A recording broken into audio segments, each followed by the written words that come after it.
आज का बाइबल का वचन संत पौलुस के एफिसियों के नाम पत्र अध्याय 2 वचन 12 से 22 और आज का सुसमाचार संत लूकस के अनुसार अध्याय 12 वचन 35 से 38। संत पौलुस का एफिसियों के नाम पत्र अध्याय 2 वचन 12 से 22।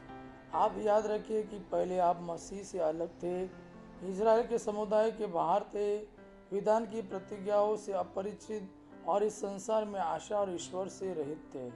आप लोग पहले दूर थे, किंतु ईसा मसीह से संयुक्त होकर आप अब मसीह के रक्त द्वारा निकट आ गए हैं, क्योंकि वही हमारी शांति है। उन्होंने यहूदियों और गैर यहूदियों को एक कर दिया है। दोनों में शत्रुता की जो दीवार थी उसे उन्होंने गिरा दिया है और अपनी मृत्यु द्वारा विधि निषेधों की संहिता को रद्द कर दिया। इस प्रकार उन्होंने यहूदियों तथा गैर यहूदियों को अपने से मिलाकर एक नई मानवता की सृष्टि की और शांति की स्थापित की। उन्होंने क्रूस द्वारा दोनों का एक ही शरीर में ईश्वर के साथ मेल कराया और इस प्रकार शत्रुता को नष्ट कर दिया।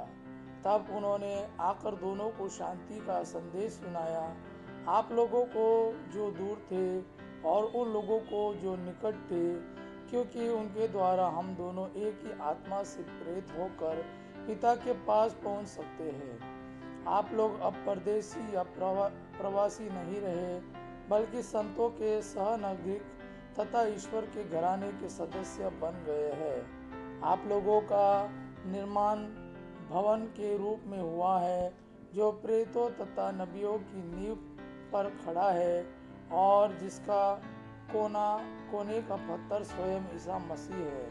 उन्हीं के द्वारा समस्त भवन संगठित होकर प्रभु के लिए पवित्र मंदिर का रूप धारण कर रहा है। उन्हीं के द्वारा आप लोग भी इस भवन में जोड़े जाते हैं, जिससे आप ईश्वर के लिए एक आध्यात्मिक निवास बने।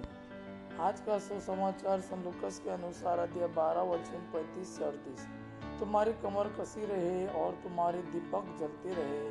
तुम उन लोगों के सदृश बन जाओ जो अपने स्वामी की राह देखते रहते हैं कि वह बारात से कब लौटेगा, ताकि जब स्वामी आकर द्वार खटखटाए तो वे तुरंत ही उसके लिए द्वार खोल दे। धन्य है वे सेवक जिन्हें स्वामी आने पर जागता हुआ पाएगा। मैं तुमसे यह कहता हूँ, वह अपनी कमर कसेगा, उन्हें भोजन के लिए बैठाएगा और एक एक को खाना परोसेगा। और धन्य है वे सेवक जिन्हें स्वामी रात के दूसरे या तीसरे पहर आने पर उसी प्रकार जागता हुआ पाएगा। यह प्रभु का वाणी है। प्रभु को धन्यवाद। आबा पिता की महिमा और पुत्र यीशु का प्रेम आप पर सदा सर्वदा बना रहे। आमीन।